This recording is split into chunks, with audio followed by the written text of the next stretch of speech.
attachment to players, and particularly players that played the game like these guys do. And this was probably, in my opinion, by far the greatest teams I've ever seen. The greatest guys, and I can't compliment these people enough. These are the nicest people to work with that I've ever been around in my life. There was tremendous compassion for each other. Going to practice every day was like a game because they were so highly competitive, but everyone knew their role. And I think for anyone who's been a player, been a coach, and have an opportunity to work in the front office, if you ever have a chance in your life to be able to be around a group of people like I was around, that's the most special thing you'll ever dream. There's not a day that goes by when somebody mentions basketball that somewhere along the way that these people's names doesn't come up in the conversation, but unbelievably special group of people. All of them been really successful, and I think it's a tribute not only to them, but where they've been in their lives. Yeah, I can say the thing that meant the most to me coming to this organization, to build on what everyone has said, is that, you know, we had the talent. There's no question about that. We had great players, and that was only the start of success. You know, without the chemistry and the cohesiveness, it never could have happened. But the thing that made it for me was that we really liked each other. I mean, this was a team that really, I'm not talking about just teammate-like, I'm talking about like and love each other. We loved each other, but we really liked coming to practice. I mean, the games were easy, and practice was easier because we used to look forward to seeing each other. And we never allowed anybody to go astray. I mean, Magic was great at monitoring everybody. As soon as you walked through the door, if you were in a bad mood, we knew it. And we knew how to gather around you. I mean, it might be my day, one day it might be somebody else's day, but we really, really liked each other. And for me, that just made all the difference in the world. Wanting to come to practice, wanting to, you know, sit beside my teammate Kurt, sit beside me in the locker room. We have our one-on-one conversations, and then we'd have, you know, everyone had relationships, but we all were one, and that's what lasts. I mean, guys play together and then they move on, but with this team, it's everlasting, as indicative. Here we are today. Do you ever collect the DVD Band of Brothers? That 10 DVD set? It's like Band of Brothers. Yeah. When we see each other, it's like we might see each other from 20 feet, and you see that smile come on your face. That bond is always there. And going back to Jerry, I've never been able to thank you, but you gave me a chance to play on the championship team after 10 years. Congratulations. Tell me what Bob McAdoo has meant to this team. I tell you, an offensive weapon coming off the bench. A big man who can do it all, run the court, block shots too. He's just a big weapon. I tell you, I'm just glad that we had him on our team. All right, the celebration continues here. I want to thank you personally for that because, you know, I'd done everything in my career, but, you know, I see how guys, I know Patrick Ewing now. You look at guys like Karl Malone, they've had great careers, but they never got that championship, and you gave me the opportunity to play and get with this band of brothers right here. When you're on a championship team, you bonded forever until they put you 6 feet under. Hopefully that ain't gonna be for a while now. Hopefully. I always felt one of the most important characteristics of this group, all great athletes in their own right, and all strong personalities. But they were, each and every one of them was willing to subordinate anything of a personal nature for one common goal. For me, it was like I was at home with the family. It was just, everybody loved, like you said, everyone just really cared and loved one another. I couldn't understand it because I thought that was sort of an oxymoron because these two used to fight in practice all the time. Mitch and Kurt, who get the most stitches and like high-five one another. I got six. I'm like, what is going on?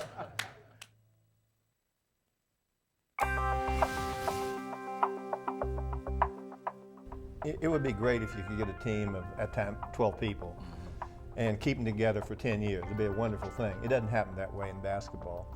And really, AC, your first year there, I've always wanted to ask you, and you know, and even Bob, because you know Bob had gone through times which I know were awkward for him, and it might be interesting for you guys to expound on what was it like to walk around this group of great players. I'm not talking about good players. I'm talking about truly great players. Mr. West, let me tell you, I mean, you have to understand, and you know firsthand, I'm the guy that was, you know, talking about seeing something or seeing someone from Oregon State, small Corvallis, this big, you know, no one ever heard of in the first place. And so I'm there at college, and I see these guys, I'm having breakfast with them on a Wheaties box, so they just won the championship. You know, so I'm like, wow, you know, so this is my senior year in college and thinking that maybe one day, you know, maybe I might go to the pros. And lo and behold, you know, thanks to you, Coach Riley, you guys saw something. And going there and having these two guys as mentors in my position and not knowing I'll be going with this guy sometimes too, it was just mind-blowing seeing that and seeing the professionalism that everyone came in and they knew what they wanted to do. Coach Riley had a system and had it laid out to a T how practice was going to run. So we're working now offense, conversion, and then Wes, you're bringing it back here when turn the goal. Okay, here we go. I'll let you. The fact that it was about business, but it had fun doing it and professional about it, and then what happened after practice and off the court, I mean, for me, it was like I was at home with the family. It was just, everybody loved, like you said, everyone just really cared and loved one another. I couldn't understand it because I thought that was sort of an oxymoron because these two used to fight in practice all the time. Mitch and Kurt, who give them more stitches and like high-five one another. I got six, man. I'm like, what is going on? And I'm like, these are my mentors. So it was crazy. Dude, what do you think about all that? What I loved about it, I'd already played on 5 teams, and when I got here, I was happy to be in LA, but what I noticed right away is the intensity in practice. And that's what I love because I was always an intense guy in practice. And I remember a friend of mine, a good friend of mine, he came to practice. This is before Riley closed practices. And he said to me, Bob, how can you guys got all that $1 million worth of talent, y'all practicing like that? Because he couldn't believe it. We were so intense and going at each other. Coop would be in Magic's face. You know, me and Kurt matched up with me and Kareem, and we were going at each other like we wanted to kill each other. I mean, we were seriously going at each other, running 100 miles an hour. I mean, and Riles, of course, he just put the match on top of it. The flames already there and made it even worse, you know. Be quick now, be quick. Come on, Goals, be quick now. Be quick. Come on, you got it. Okay, so you got it. Go back. We'd go out before practice, we'd play horse, we'd play around the world, we'd play one-on-one. We were ready before we even got in that circle to even stretch. That's how much we love basketball. We had a lot of work as far as guys with come in with bad attitudes, or because Kirk never seemed to be happy when he came to practice. So we had a lot of work, and that's because I knew the whole practice. No one was gonna pass me the ball. I thoroughly enjoyed coming to practice, but I knew I had to come to practice with him. Nobody cared who got the credit. You know what we cared about was whooping your butt at the end of the day, that we had more points than you had. That was Showtime. But I want you to know that this man has a smile that lights up a television screen from here to Bangor, Maine. But the one common thread, because I don't think everybody here played that one stretch from the first championship in, was it 80? Before the one in 72 and the last one, there's really only one common thread, and that's Magic Johnson. And just, the way we're sitting right now, when Irvin came in here, where did he sit? He sat right there in the middle, because that's second nature to him, to be right in the middle of it and to be a leader and to have the game or the conversation revolve around him. And to me, that's the one common thread that made this team very different on the court was you. Magic right side to Worthy, slam dunk. Scores. Magic from midcourt made a 43-foot bounce pass. Woo! How did he sing? Magic introduced me to a style of game that I still just wake up sometime and I'm on the wing and that's all I have is my memories because I can't run anymore. But Showtime, to me, I was born again with Showtime because it was a style of game that was disciplined, extremely disciplined. People don't understand. It was a disciplined style, but it was a beautiful thing to be on the floor with what I consider the best player. People ask me all the time, who would you rather play with? Bird, Jordan, Kobe, and I said, that's not even a question. I want to play with Mr. Showtime because definitely made me better and made that whole city, you know. Yeah. It's fun to But watch. that whole city Showtime. And I mean, a leader, to be so selfless, you know, to be around a guy who, I mean, he set the example. He put winning first, and you know, he would get on you, but you could say things to him. I mean, I've been around some great players and watched a lot of great players, but just to be so selfless was really unique and inspirational, very inspirational. Showtime was started with our team defense. We were the best team defense in all the NBA. We could go. Get credit for it. No, we don't get credit for it. Our team defense was better than anybody. I mean, because we knew what we had to do. We knew your top 2 scores or your top 3 plays. We're gonna take somebody away. And then once we got the ball, I had wingmen. And the thing that made our break in Showtime so beautiful was, you want to dunk? Clever, James Worthy. You want a finger roll? Clever, James Worthy. You want to dunk? Byron Scott, Baby B. You want the 3? He can fade to the corner and 3 you to death. You got Cooper, alley-oop. Go get it, Cooper Loop. Bam. You want Kurt barreling down the middle. Watch out now. I got to wait till he stopped just on a dime because you would travel if I threw it to you too early. But we had, what I'm telling you, Showtime was Kurt, Mitch getting the ball, outletting it. Bob McAdoo trailing, shooting a jumper, getting a dunk or getting a layup. Jamaal Wilkes, I could throw it any kind of way. I could roll it to Jamaal. He gonna catch it. A roll in Showtime. You're giving me the credit. I'm only the orchestrator of it. But if I don't have James Worthy finishing, there's no Showtime, there's no break. And I don't have B, you on the wing with him, then I can't do the trick because it won't work. I need 2 wingmen. I need a trailer. And that's what Showtime was about. All right, here's Magic getting another rebound and a miss by Kelly. Magic out of the back court. Magic left side to Kareem, slam dunk. Look at Magic. Magic gets another assist. Is he turning him on here? I've never seen a greater performance by the young man. And then tell them what we used to talk about before the game when we said what we had to be up. Then they'll understand what Showtime was about. Every now and again, out of 82 games, there was about 20 games that Irv come up to me and say, B, I don't want to play this fourth quarter. Ice them up. Yep, we don't want to play this fourth quarter. So what that meant was Showtime was really in effect. We're going to come out here and jump on you for 3 straight quarters, blow you out, and then we're going to sit down, we're going to put our ice on, and we're going to let the other guys play and finish the game. And that was his whole way of just saying, tonight we mean business. And the last thing Showtime was about, nobody cared about scoring the points. Nobody cared about getting their name in the paper.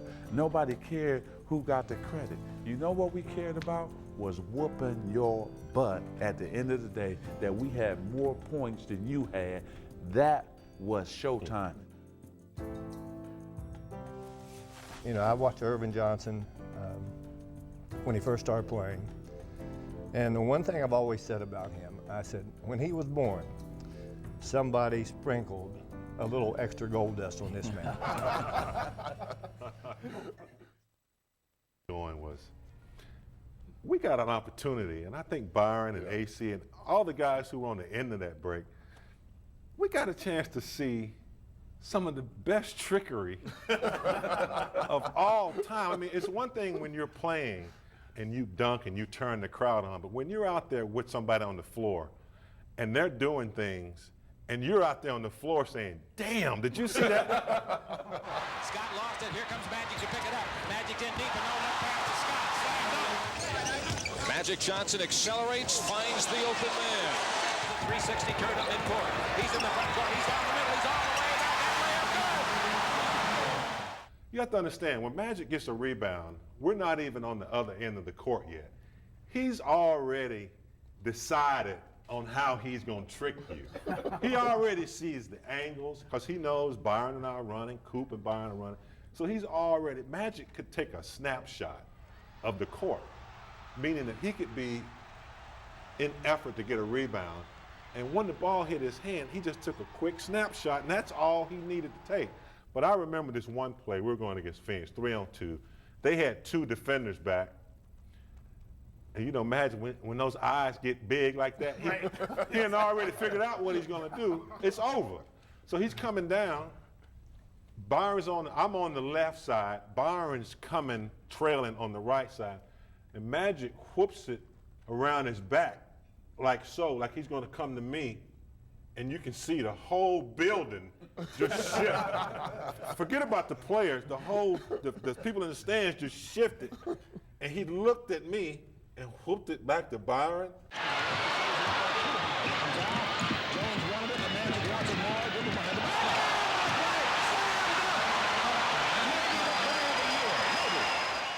And about 2 ankles sprained, and Byron just threw it down. I mean, I can't even tell you, man.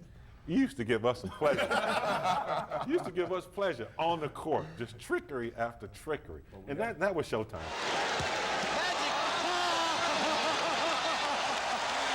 And they'll talk about that for a week. As I say, I've seen a lot of incredible players, and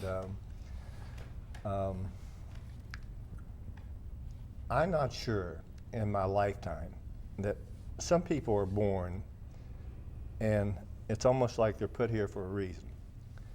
And, you know, I've watched Irvin Johnson when he first started playing. And the one thing I've always said about him, I said, when he was born, somebody sprinkled a little extra gold dust on this man. And I've watched him go through a lot in his life. And there was a period where I was so concerned about him personally. And basketball was not even an issue. He's someone that, you know, I've admired forever. And every time I see him, you know, I see this smile. He's like the Pied Piper. He walks through the crowd, and here they come. And when you have somebody like that on your team as a leader, you don't have to worry about going on a losing streak. I don't care how your players are. He's going to pick everybody up. For me, it was a great thrill to watch him play. And more importantly, it's a great thrill for me to see the success he's had in his life today. I'm so happy for him.